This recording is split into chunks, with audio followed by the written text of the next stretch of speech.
E nós vamos começar aqui nos espíritos imperfeitos.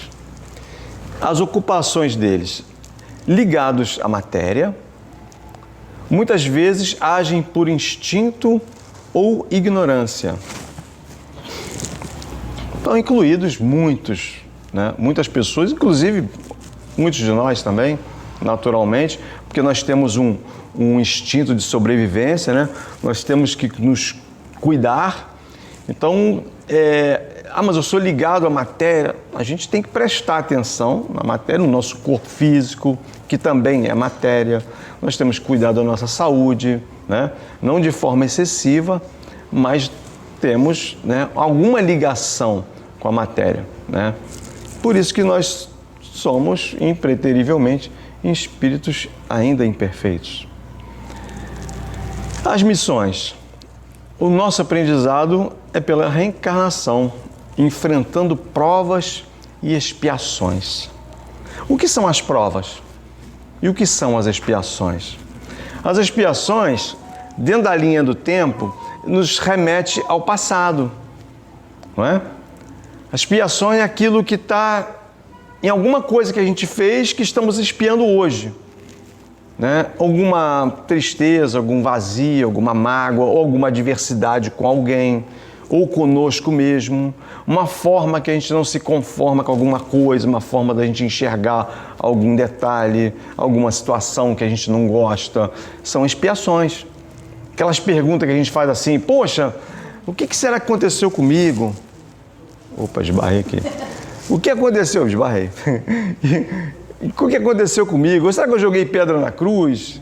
Né? Por que eu tenho que viver perto dessa pessoa?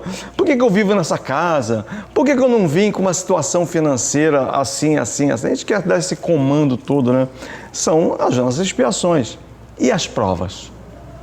As provas são com relação ao futuro. Como a gente está no mundo de transição, que é passado, presente e futuro, as expiações estão no passado, assim como as provas estão no futuro. Por isso que é mundo de provas e expiações.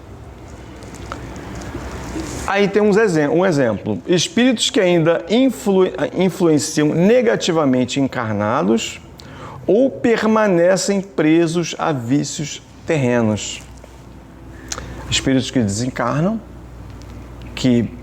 Como é que a gente vai descobrir que esses espíritos estão presos a vícios terrenos? É só nos observar. Eu ando preso às situações terrenas, eu tenho muito apego à minha casa que eu moro. Essa casa aqui, eu não posso sair dela, eu jamais venderia essa casa, eu jamais sairia daqui. Nós temos que ter cuidado com esses apegos. O meu carro, nossa, esse carro tem ele há tantos anos. É um apego.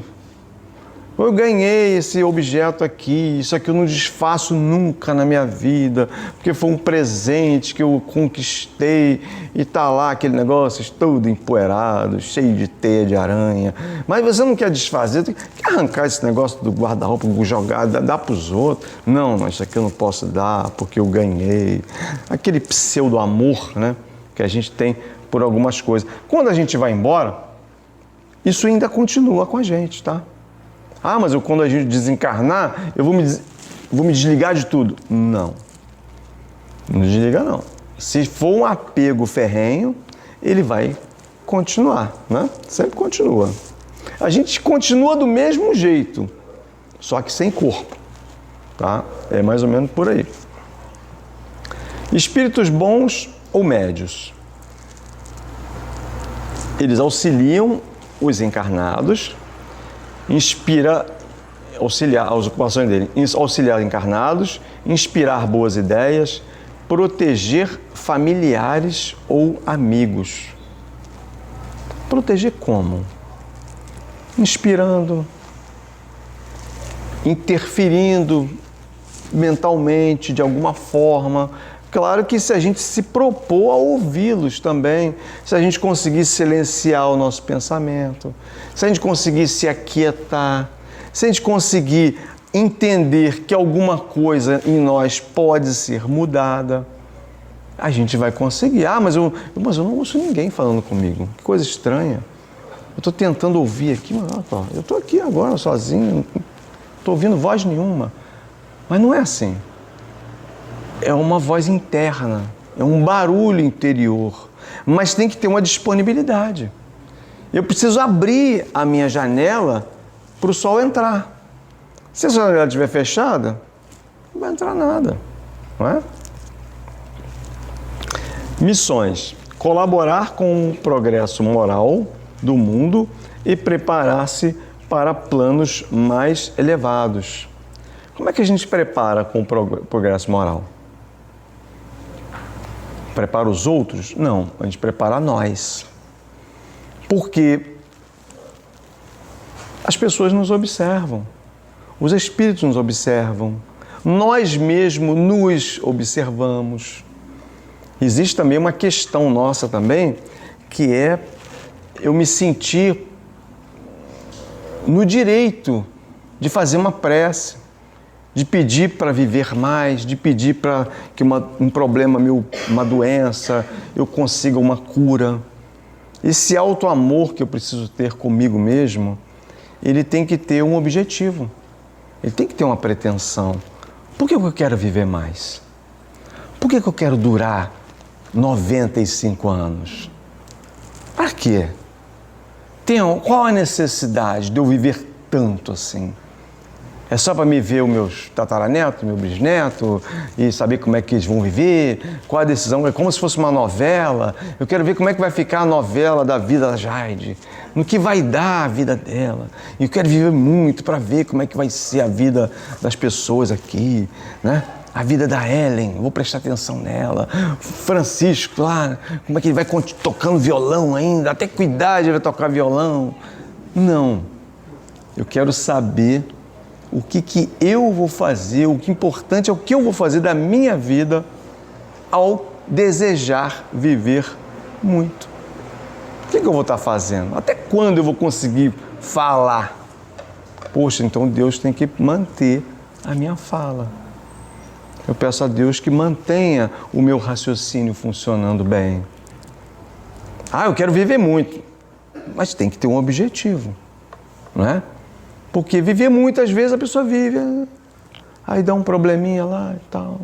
Não, você tem que exercitar a mente, ler livros espíritas, ler obras, né? Interagir, estar presente em estudos da casa espírita, principalmente, que fala sobre espiritismo, sobre coisas cognitivas diferentes na nossa mente, coisas que mexem com o nossas ideias mais difíceis, prolongadas, fora daqui. Isso é um exercício mental muito importante que a gente faz, não é? E um exemplo: espíritos protetores e familiares, conforme abordado na questão 491 de O Livro dos Espíritos. Aí eu fui lá na 491, fiquei curioso, falei, 491? Aí fui lá. Qual a missão do espírito protetor? A de um pai para com os filhos, conduzir o seu protegido pelo bom caminho, ajudá-lo com os seus conselhos, consolá-lo nas suas aflições, sustentar